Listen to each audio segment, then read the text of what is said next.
Hey guys, what's up? Welcome to another episode with me, Shashank Udupa. And in today's episode, we are going to slightly and slowly break down the entire budget of 2023. Now, there are a lot of confusion in the budget. We talk about different sectors, we talk about what the main reason of this budget was, and there were also some talk about the personal tax changes that we're talking about. And everyone was saying, okay, you know what, Shashank, 7 lakhs pay, we don't have to pay tax. But the real question is that really true? Because I don't think that's actually true, even though it's in the part of the new regime. But there are some actual changes where you can save much more in tax if you don't use that. So we're going to talk about all of that today. But first, let's try to understand the main part of the budget. Let's go through each sector, right? And we will understand how this entire thing works. Okay, so stay tuned with me. Let's go into the presentation. And after this episode, I will share this presentation with you guys also. So do not worry about that. Chalo, let's dig in. Okay, so I have created this nice budget entire presentation called the sector plus personal tax overview for the budget 2023. Now, if you look at the entire budget, right, that we currently have right now, we have a couple of different factors in the budget. One is inclusive development, one is reaching the last mile, one is youth power, financial sector, green growth, unleashing the potential, and infrastructure and investment. And as we all predicted, we knew this in the past, we've been talking about in the previous live streams, that infrastructure as a theme in India is the most important theme right now, and clean energy or green energy is also something that they're banking on. So these two things are the main bigger themes that you will see also with the outlay that they've done. Now, coming to the macro part of it, why is India doing the budget? They want to obviously reduce their fiscal deficit. They want to increase their revenue in their own country. So what they're saying is that their deficit will start tapering down. They will start reducing their deficit by 2024. That is what they're saying. Apart from that, we also have the capex, which is capital expenditure spends. Now, where are they spending the most amount of money? And as we all know, we don't have to guess this, it is in MORTH, right? MORTH is nothing but Ministry of Railway, Road and Transport. So we're going to see massive budgets being allocated to the entire railway sector, defense sector, and to the road and transport ministry as well, right? So railway is there, defense is there, road transport, highways are there, and you can see most of the budget allocated to that, and some of them are transferred to states. So we're going to see massive infrastructure boom again in the next coming 1.5 years as well.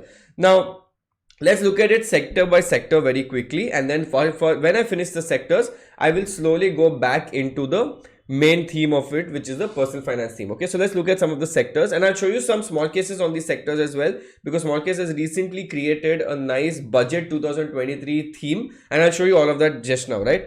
Now, if you look at the automobile sector, there was a lot of measures announced for the automobile sector as well, which includes indirect tax on custom duty for removal on EV battery, because now EV battery is one of the biggest costs that we see right now in our current market when it comes to manufacturing of electric vehicles, right? So EV battery duty is going to go down. Scrapping of old vehicles have again come into effect. That means if they scrap old vehicles, they have to buy new vehicles, so vehicle sales will go up. And focus on hydrogen fuel is something that is also kicking in, right? Now, apart from this, they're also reducing the there's also other reductions that are coming down from 21 to 13%, and all of small things are also coming up in the entire budget. Now, how is this going to help, right? This is going to boost green mobility and electric consumption. I will just change the spelling. I know it's eclectic, but it's not eclectic, it's electric vehicle sector. And auto sales will also start going up because disposable income is increasing. Why is disposable income increasing? Because they've increased the personal tax from 5 lakhs to 7 lakhs. So you have not 2 lakhs extra, so you might just go and buy. And also there's a lot of tax benefits to buying EV cars, right? Now, if you look at this, by the way, I wanted to show you the small case as well. Let me show you this theme. So there are 10 small cases in this theme, right, which is called Popular After Budget 2023. And we see that there are different themes that have been spoken about in the budget right now. For example, green energy, where a lot of allocation has been put, is over here. Affordable housing is also here. Infrastructure tracker, this is something that we are going to see a lot right now in the space. And if you see the infrastructure tracker and you see the infrastructure stocks, these are all the stocks over here. And these are not just direct construction stocks, these are things that support construction as well. And as you can see, we have KEI, Polycab, which are the electric components, very good companies over here. Again, have a look at all of this. I'm going to share all these links in the description below, and you will see that there's also an Omkara manufacturing small case. Top 100 stocks is though always evergreen better.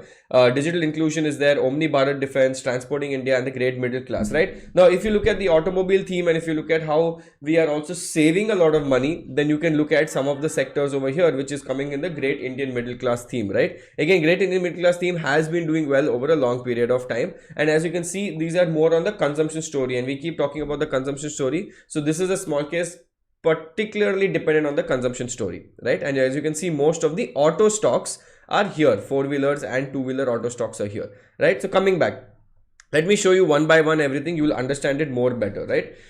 Now this is automobile, right? Then we come to BFSI. Now BFSI is nothing but banking and financial services. This is for the fintech sector that we see. Again, we didn't see bank nifty going up a lot. That is one small problem that we saw. But again, we saw the stock market being very volatile. It went up and it came down again, right? Now, there's a new saving scheme that has come called the Mahila Saman Saving Scheme. Up to 2 years, up to March 25, has been introduced. This scheme will provide interest rate of 7.5% for a maximum deposit of 2 lakhs, which is, trust me, for the lower income group, this is very good, right? Lower and middle class, this is very good, because getting 7.5 means you automatically beat inflation and you get some kind of a return. It is very good for the women in our country, right? And this is, again, sadly, it's only up to 2 lakhs, but obviously that benefit they don't want to pass to people who are in the higher classes, mainly because then they will abuse this power and take advantage of it, right? So there's only up to 2 lakhs.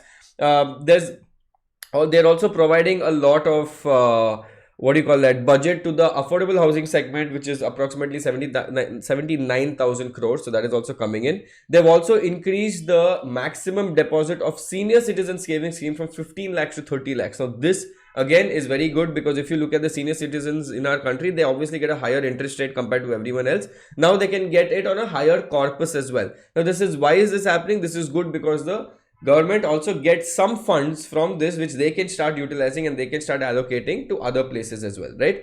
Now, apart from that, we have fiscal deficit for the current year. They have been initiated at retained at 6.4, and FY24 is projected at 5.9 of the GDP, which is fine. Okay, that is great. There are some people saying that 5.9 is too aggressive. We don't agree with it, but they're international funds. We don't know how it will work out. We will have to see in the next 1 year, right? The main goal of this budget was to nurture the growth through public investment, to become stronger and to become sustainable. But that's normal that they keep talking about. Now, there was a thing that we had seen once before, which was the ECLGS scheme for MSME, right? Now, what is the ECLGS scheme? If you had seen my previous video, you would have seen that we had the minimum guarantee scheme for MSMEs. Now, that will again continue for some time again, and there's going to be an infusion of 9,000 crores for this, which will enable additional collateral fee guaranteed credit of up to 2 lakh rupees, right? So this was in the BFSI segment. Who is this going to help? First of all, affordable housing, it's definitely going to help, because if affordable housing comes, then people would want to buy these houses, and if they buy the houses, nobody buys houses in cash, so they will have to go to a bank to actually take loan from the bank and actually start buying it. Same thing, even if MSME lending starts going up, then obviously your banking sector will start doing well, right? So similarly, if you want to see the the same small case over there, affordable housing comes into this for the BFSI theme over here, right? I think this is the only one here compared to all the other things that you can see right now. Affordable housing looks the most attractive right now for this. Yeah. Next, coming back. Okay, so this was BFSI. Then we go into building material products, and this is something that I showed you as well, which is in the infra tracker of the small case. Now this is in the building materials. Now 70,000 crores have been allocated to Jal Jeevan mission to provide safe and adequate drinking water, which is great. 79,500 crores is going into PM Awas Yojana, which will be addressing the urban housing shortage and affordable rental housing, because as you know, everything's becoming extremely expensive right now in today's market. So we're trying to reduce it as much as possible, right? Now, if you look at the impact, obviously the impact is going to be very good for the piping sector, because if we do a lot of water supply management, or if we start doing a lot of urban housing, then your pipe industry starts doing really well.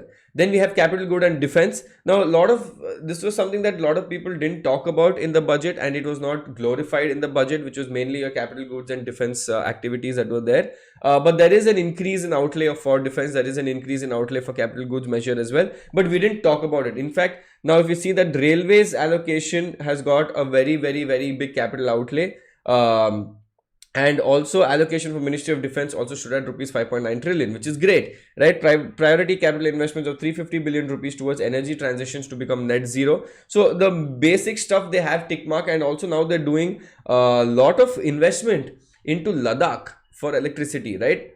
Strategic reasons also, not just for improvement of Ladakh, but also for strategic reasons, because the army predominantly stays in Ladakh and there is a lot of problems there as well. Now, impact, this is definitely going to boost the infrastructure, as I showed you in this podcast, the infra tracker, right? Then we have the cement industry. Now, with why is cement industry now going to become very important in this space? Mainly because, as I showed you, most of the allocation in today's budget had gone to the Ministry of Transport, Road and Highways, right? After that went to railways, after that went to defense, after that went to green energy. But most of it went to the Ministry of Transport and Road. Now, if you do transport road, obviously your cement industry starts doing really well. That means a lot of people now have to do a lot of capex to come up for the demand. But there were some companies in the past that had actually done an insane amount of capex, and the share price actually fell down because they were doing a lot of capex. But now if you see, things make a lot of sense. So don't worry, I'm going to share this document with you. You can go in your own sweet time and read it. I'm going to share everything with you right now. Okay, after this thing, in the comment below, I will share all the links, right?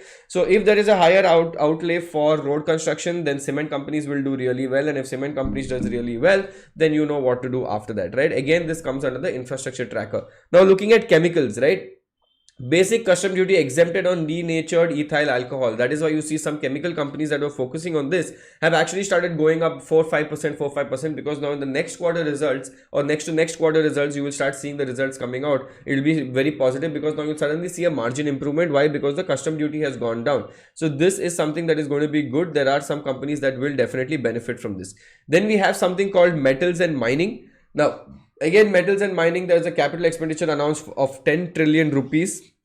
Custom duty exemption on copper scrap is being continued to provide relief to the MSME segment. Now, exemptions from basic custom duties on raw materials for manufacture of CRG or steel, ferrous scrap and nickel cathode is being extended. That means nothing new has come out, it's just being extended. The previous ones will continue to be extended. Why? Because now we are going to go into a massive construction mode, and if we go into a massive construction mode, all of these things are very important. Now, if you had to look at the corresponding small cases for all these infrastructure themes, there are 2-3 themes that you would look at here, right? Now, one is transporting India. This is again might be really good for this theme. There is defense theme, which I showed you in the previous slide. So defense theme will do really well. And if I had to go back, infra tracker and affordable housing would still benefit the most from this right now. Right now, coming to railways. Railway stocks obviously now started doing really well, and you see a lot of Vande Bharat trains coming into the picture as well.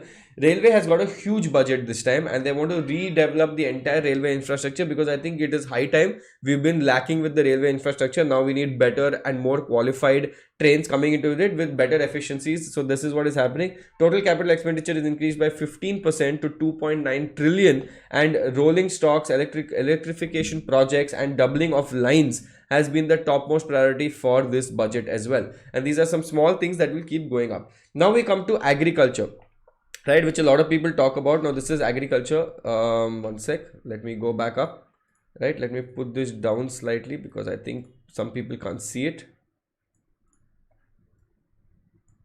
Don't worry, I'm going to share all of this with you, right? Now, if you look at the agriculture theme right now in the market, agriculture is something that has to work. I mean, people will put a lot of money into agriculture. Now, if you see, the agriculture credit target was increased to 20,000 billion rupees with focus on animal husbandry, dairy and fisheries, right? It was not the traditional ones, but a lot of fisheries. That is why you saw some old stocks that were focusing on shrimp farming started shooting up again, right? For small and marginal farmers, the government is promoting the cooperative-based economic development model with an investment of 25.2 billion rupees again. There is a lot of push. The major push has come more into animal husbandry, has come more into dairies, come more into fisheries, but that's also because it has been a long time since we actually saw massive inputs coming into this, right? And if you see the corresponding small case over here, then we have rising rural demand over here. As you can see, anything that happens with agriculture, if the farmers start becoming richer, then we'll automatically see a lot of small finance banks doing really well, and you will see consumption story coming even in the rural segment, right? So if consumption story starts coming in the rural segment, that's very, very good for you. Now, the thing that all of you guys have been waiting for, right, which is the income tax or the personal tax. Now, this is the main question that a lot of people have. That Shashank, what is going on here? Now, obviously, we saw that we have said that 7 lakhs tak free hai new regiment, right? Now, yes, 7 lakhs tak free hai, but we also have these income tax slab 3.3 to 6, 6 to 9. What is this confusion, right? So let me make it very clear in the new income tax slab. If you get 7 lakhs of income, right, there is a certain amount of tax that you have to pay. For example, if you come to 7 lakh income, you have to pay approximately 25,000 rupees in tax. But the government says, don't worry, if you're going to pay 25,000 rupees in tax, we will refund it back to you. So your net effective tax becomes zero. But now think about this in another way, right? If you looked at the old regime, now this is going to become the new default regime, right? Now, if you look at the old one where we had 80C deductions, we had 80G deductions, we had 80D deductions, we had all of these different type of deductions that were there. in that area, if you had an income of 7.75 lakhs, not 7 lakhs, 7.75 lakhs, then the net effective tax was still zero. So technically, the old regime, you were saving more money for yourself and you were paying less tax, whereas in the new regime, you are not gonna pay so much, right? So if you're in the 7.5 bracket, I would stick to the old regime. If you're anywhere below 7, then you can directly go for the new regime, right? So if you're saying I'm at 6.99, Shashank, I would say go for this. If you're above 6.99, 7.5, 7.8, don't worry, go for the old regime. You'll still not pay any amount of tax at all. Now, standard deduction also for the salaried class above a particular amount has been increased to 52,500 rupees. That has come. Now, another big question a lot of people had is this surcharge. So what is surcharge, right? Now, surcharge has been reduced from 37% to 25%. This means it is going to help the rich people a lot, because usually what happens, income tax on surcharge was very high for rich people. So, for example, if you make an income above 50 lakhs and above 1 crore, you would have to pay, say, for example, 15% surcharge, right? Now, this is not on your total income. Okay, this is only on the tax. What is surcharge? Surcharge is nothing but a tax on the tax amount you have to pay. Very confusing, right? It's like tax on tax. So basically, if your income is 100 rupees and the tax is 30 rupees, then you pay 10% on 30 rupees, which is 3 rupees. So now your technical tax that you have to pay is 30 plus 3, which is 33 on a total amount of 100. So now you end up paying 33% of tax, which was earlier only 30. So 3% that has added extra was your surcharge that came in. And there's other surcharges and other cess also, but for rich people above a certain limit of 5 crores or 1 crores, they had to pay a very high amount, which was 37%. So for those people, now they have to only pay 25%, but that is going to save a lot of income for the rich people, right? So the rich people obviously are going to stay richer a little more for a while. Don't worry. Now there's another thing, which is basically you can invest capital gains up to 10 crores in a house. More than that, you pay the tax on the excess, right? Now again, this is not for people like me and you, because we don't get capital gains of 10 crores. I wish I could, right? But earlier it was 20 crores. Now it has come down to 10 crores. So you can do tax-free investing, reinvest it back into a house if it's greater than, if it's as equal to 10 crores. Anything above that, you pay the tax on that. No issues at all, right? Apart from that, in the new income tax regime, senior citizens will continue to have an option to avail the benefit of old tax regime, which is senior citizen savings scheme limit, and it has doubled from 15 to 30, which we saw before. Fixed income instruments are preferred by senior citizens for 8% interest rate, because they are the only ones that beat inflation, not us, right? So another negative impact that came in the entire taxes situation was income from policies where premium is above 5 lakhs will be taxed. So insurance companies will no longer be a tax saver product. I'll tell you what used to happen here, right? A lot of HNIs, a lot of these rich people used to do this weird thing where they used to take very high income tax premium, and jab returns aata tha income tax ka, when the returns came out, they used to pay zero amount of tax at that point, right? Which is very weird, but obviously the government saw it and they said, HNIs, I know what you guys are doing, let's catch you guys. So that is exactly what has happened. So if you look at the whole thing, we have also seen another stuff, another few things that are coming in the entire budget. The measure is to make AI more accessible in India. They also want DigiLocker to be set up so that it can connect to everything. They want to make PAN card very important, and now PAN card also will be the main address proof that is going to be there. So a lot of these small things for sustainable cities, for startups, have all been started implemented right now with this entire budget. So let's see how far it goes. Even I don't know how far it will go, but let's see how far this will go. But let me come back to the main episode, right?